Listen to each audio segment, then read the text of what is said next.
finally get down.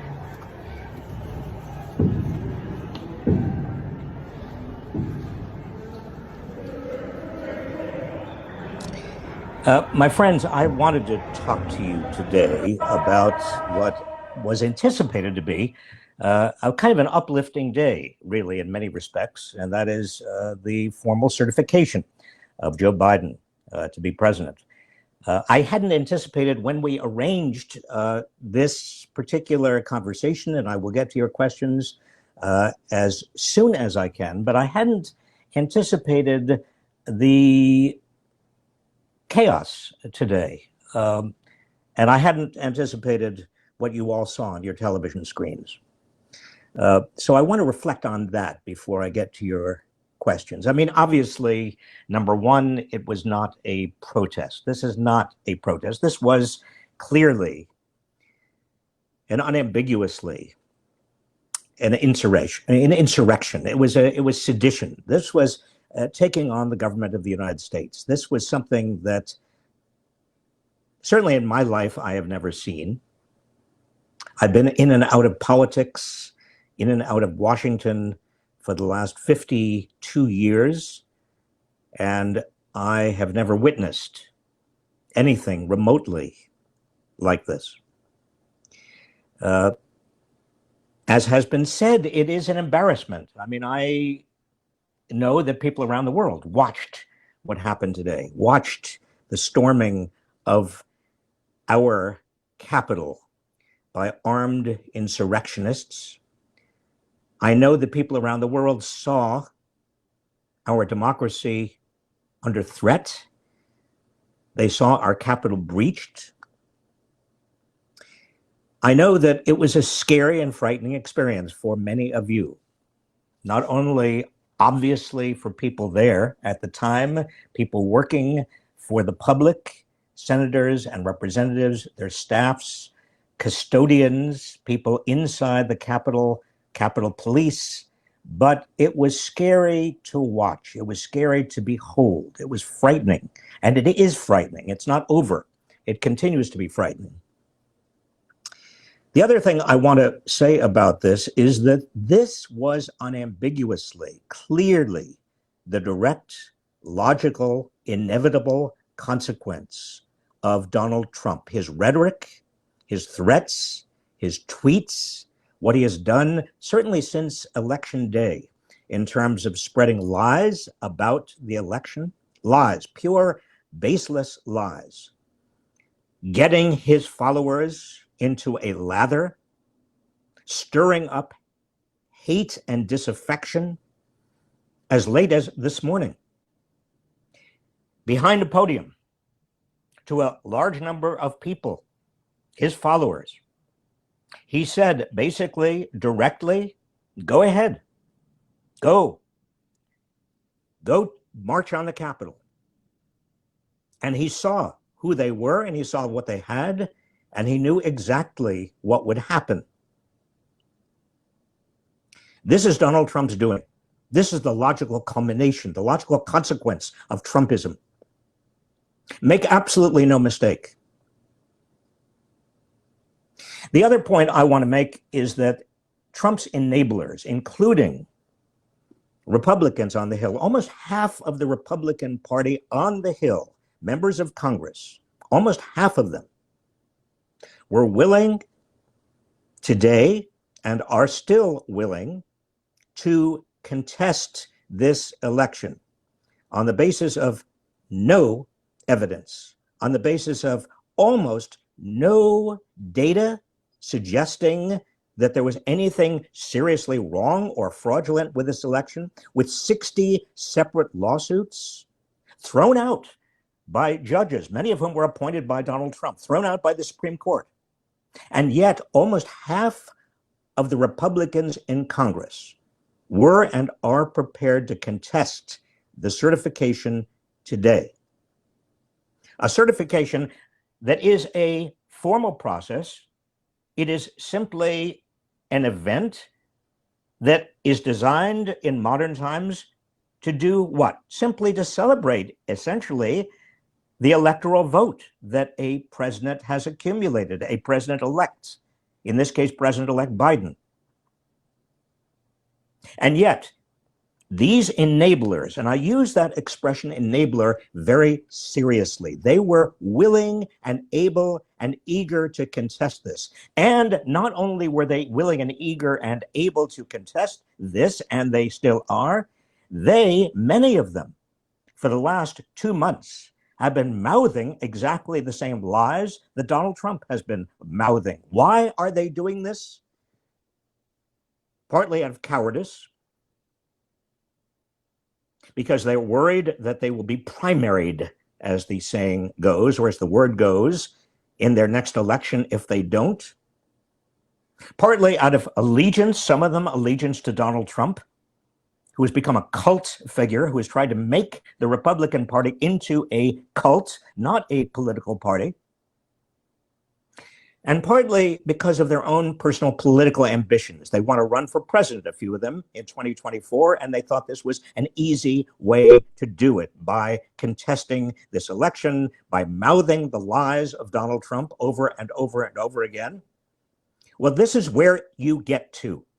This is the culmination. This is the consequence of all of that. And the irony and hypocrisy. Some of them now, today, even from the Capitol, are saying, oh, it's terrible. This violence is awful. It should not be. Well, they ought to understand their part in it. They ought to understand how their cowardice, how their ambition, how their willingness to kowtow to an authoritarian, and let's use another term advisedly, seriously, fascist, has led exactly to what we have today. Insurrection, sedition. Another point. There are laws against inciting mobs to overthrow the United States government. There are laws on the books against this sort of criminal sedition. Donald Trump is clearly, as of today, many of us thought so before, but clearly, as of today, he is a criminal, dangerous, a clear and present danger to the United States. Now, in your questions, we can talk about, and I'm happy to talk about, what can be done. He has 15 more days as president. Let me add another point. And that has to do with 15 days from now. Some of you may have heard President-elect Joseph Biden just a few moments ago talking about what has happened today. I watched Joe Biden and I said to myself, thank God he is going to be our next president. And why can't he start today? He talked about unity, and he talked calmly, and he talked about our democracy in ways that a president should talk about unity and against violence and about democracy. He called on Donald Trump to condemn what has happened today. And what did Donald Trump do? A few minutes later, he got up and he did not condemn it. He said he loved the people who had stormed the Capitol. Donald Trump has proven himself not only to be a criminal and a danger to our society, but someone who is incapable of thinking about this country and worrying about the country and putting the country first. Donald Trump only thinks about one thing, one person, one obsession, and that is Donald Trump, his power, his wealth, his standing.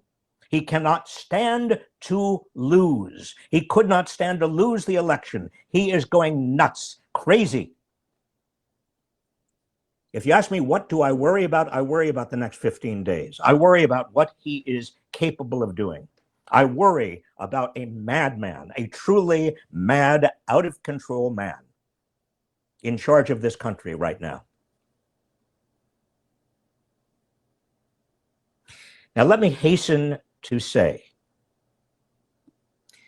that there has been a dramatic difference in the treatment of Black Lives Matter protesters versus these insurrectionists. Everybody understands that. What was revealed today was the difference in treatment, but was revealed today something else. And I want to make sure that everybody appreciates what I'm about to say. We have two people elected in Georgia yesterday. The elections called today, both of them good people, people who care about this country. Both of them people who will add stature and dignity and thoughtfulness to the Senate. Now, they happen both to be Democrats. I am aware of that. Obviously, that means that Mitch McConnell will no longer be Speaker, he will no longer be Majority Leader of the Senate. That job now will go to Chuck Schumer. That means that Kamala Harris has the deciding vote. It's 50-50 in the Senate.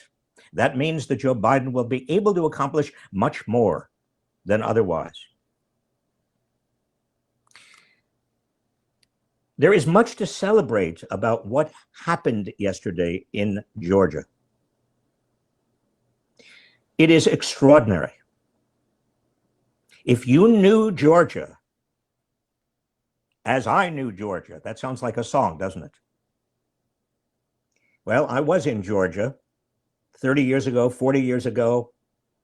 In fact, my first trip into Georgia was in 1955.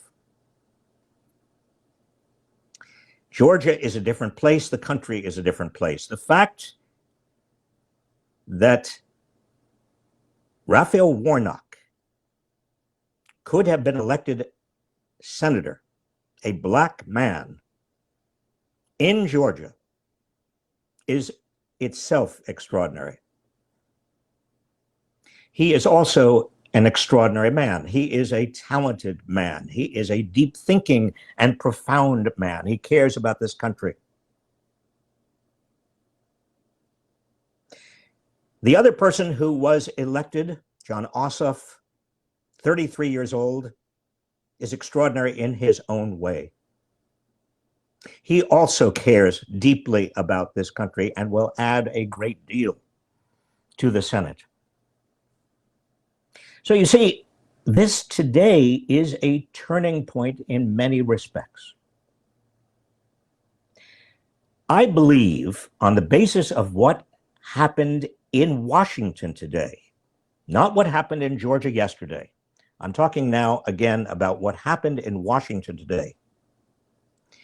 Any self-respecting Republican politician must disavow any connection with Donald Trump. My hope and expectation is that in the war that the Republican Party is now engaged in, and make no mistake, this is a war inside, it's a civil war inside the National Republican Party.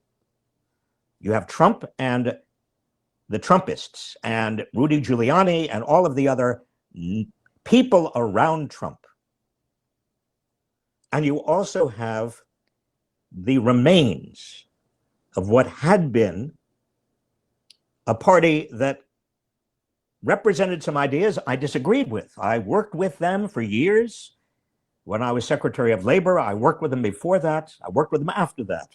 Many of those people I found to be principled and interested in the common good, the public interest. I disagreed.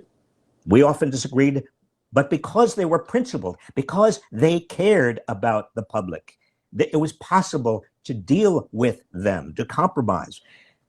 There is a war inside the Republican Party between the Trumpers, the Trumpists, and what remains of a reasonable Republican Party. I hope after today, those who have aligned themselves with Donald Trump will rethink their alignment. I hope after what happened today, even Trump supporters, those who voted for Donald Trump, will rethink their support for this man. In other words, it's a split screen day. On the one hand, on the one part of the screen, we have one of the most contemptible, horrific, frightening days I have ever witnessed in American politics, in Washington, an outright insurrection, a takeover of the Capitol, violence, guns, the lives of many people threatened. On the other hand, we have a hope for the future. Donald Trump gone in 15 days, Mitch McConnell no longer responsible for bringing legislation to the floor of the Senate, a new Senate Majority Leader, Charles Schumer, and we have the possibility for a sane and reasonable and caring government once again. Now your questions. Question number one, how did we get here? How can Trump be held accountable for inciting a riot at the Capitol today? Do you think after this, the cabinet, well, let me just deal with the first part of the question. There are only two ways he can be removed under the Constitution. One is, and we've tried this, impeachment. The second is the 25th Amendment. There is not time for impeachment in the next 15 days, although I'll tell you, if I were there as a member of Congress, I would move for his impeachment immediately. Seek it, and I would round up as many votes in the Senate and House as possible, and it's just possible today that might be accomplished. The 25th Amendment requires that his cabinet, his major players in his cabinet, along with the vice president, support a 25th Amendment motion for the removal of the president. That is less possible. In fact, neither of these is very likely. In fact, neither of these is likely at all. But the 25th Amendment, I think, is even less likely. But it is appropriate. Both are appropriate. Donald Trump, in a rational world, would be removed today from office. Your next question, question number two, what's next for our political system after today? How can we operate as a democracy after a violent coup attempt like this? Well, here's where my optimism comes in. After viewing what you viewed and I viewed today, after seeing the consequences of Trumpism, I am in a way relieved. I'm relieved because everybody saw it. I'm relieved because we actually had the opportunity to witness the inevitable consequences of Donald Trump's malevolence, his malicious contempt for this country in the most dramatic way possible.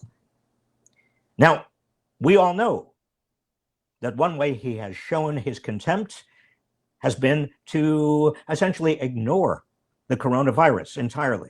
Another way he's shown his contempt is to make these baseless claims of fraud. But today, he demonstrated his contempt and the logical consequence of his contempt in the most dramatic way possible. I think many, many people, Trump supporters, many people across this country are so outraged and disgusted by what they saw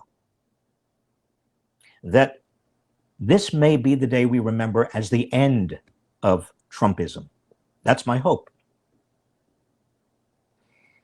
Your question, how is the senator's objection connected to the violent insurrection? What did the senators expect from their stunt? You're talking, I think your question has to do with the senators who were going to object today to certification of a number of states.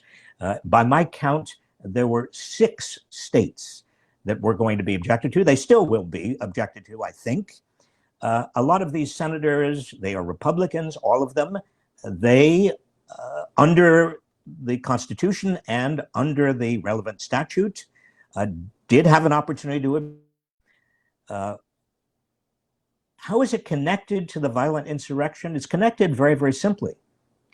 Because their objection legitimized Trump's continuous claim of fraud, that the election was fraudulent. He made the same claim today. He made the same claim even after the violence. And by legitimizing that claim, what those senators have done and are doing right now is inviting even more violence. Because if you believe that the election was fraudulent, some people are going to take the law into their own hands.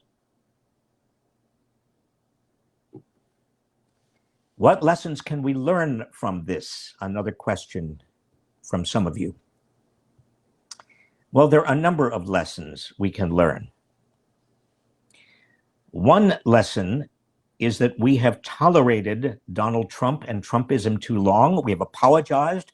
We have used a kind of, social equivalence between Trump supporters who are actively enabling and using and activating his lies and the rest of us. We've apologized and excused Fox News. We've allowed Facebook and Twitter and social media to get away with simply amplifying these lies without any responsibility whatsoever, a little responsibility. I mean, Twitter now puts some labels on it. But the most powerful media machines in this country right now are irresponsible. And by that I mean Facebook and Twitter. And I want to add, quite obviously, Fox News and right-wing media. We've excused them. We've said, well, this is just freedom of the press. Anything can be said. Anything can be said. Sedition, violence, incitement to violence. No, I think one of our lessons today is maybe we have been too tolerant with regard to these kinds of ideas and these kinds of incitements. A question for me, from you, any chance of flipping a couple of Republican senators to change parties, like Jim Jeffords did? Well, Jim Jeffords, some of you may remember, was a Republican senator from Vermont who, in the early 2000s, when the Senate was actually split 50-50, just like it is going to be starting within a few days. What Jim Jeffords did was he decided to caucus with the Democrats. And that shifted the Senate 51-49. Now, it was a different era because that was a time when George W. Bush was president. Trent Lott was the minority leader or majority leader. That is, he was the leader of the Republicans, and Tom Daschle was the leader of the Democrats. And there was enough of a kind of a history of comity, of working together, that Trent Lott and Tom Daschle, even though it was 50-50, split right down the middle, they decided that they would work together. They would have a peace treaty. That peace treaty meant that there would be an equal number of senators on all of the committees. that no committee would bottle up a piece of legislation if they couldn't agree. And there were a number of rules that they agreed to that made even a 50-50 split work better. And it was not necessary for the vice president to come in and vote. That comity, that agreement, that atmosphere of working together has been wrecked. And if it was not wrecked before,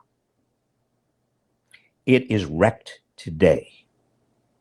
The Republican senators who have taken it on themselves to, at Trump's behest, do his bidding and object to the certifications today and tomorrow, however long it takes, they have made it impossible, I believe, for the Democrats in the Senate to come into any agreement with the Republicans. It will be a Democratic Senate, and there will not be the kind of agreement we saw before. Another question, what would the process of charging these senators with sedition look like? If that's not possible, how can they be held accountable? Well, certainly these senators can and should be remembered. You should note their names. I will do everything in my power, certainly, and I hope you do everything in your power to make sure they are not reelected. That is number one. Make sure they are not reelected. They are enemies of democracy, plain and simple. What else can we do? Well, I think it would be very, very difficult to prove sedition on the part of these senators. Donald Trump is a different matter. Donald Trump, according to the Supreme Court, a president, although there are arguments that a president cannot be indicted, it's clear that a president is responsible for, and a president is vulnerable to, the criminal process. I hope that in the next 15 days, Donald Trump is indicted for sedition. Your question, is the Trump presidency a result of the failure of our political system that has been unrecognized for a long while? Well, there is a deep failure. The Electoral College itself is a failure. It should be either abolished or, and I've communicated with you many times about this, we have videos about this, how to make it irrelevant. But the Electoral College is antiquated. It's becoming more and more dangerous because every time we have an election, those swing states become more important in a very distorted way. Their votes are different from the popular vote. Also, again, we have tolerated a degree of intolerance in this country, and I'm not sure we should continue to tolerate that intolerance. And I'm talking about the Republicans. I'm talking about a Republican Party that is a rogue party, has become a rogue party. The Trump part of the Republican Party, not the other part of it, not the other part that I told you before I've worked with before. No, I'm talking about the rogue Republican Party. I don't believe they should be recognized. I think they are an intolerable disgrace and a danger. I want to, in closing, I want to acknowledge, particularly in Georgia, Stacey Abrams and the other extraordinary Black women and organizers who turned out this extraordinary win today.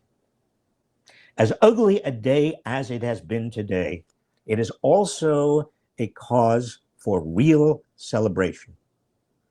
And we owe it in large part and have a great debt of gratitude to Stacey Abrams and her team for pulling off what many people thought was impossible.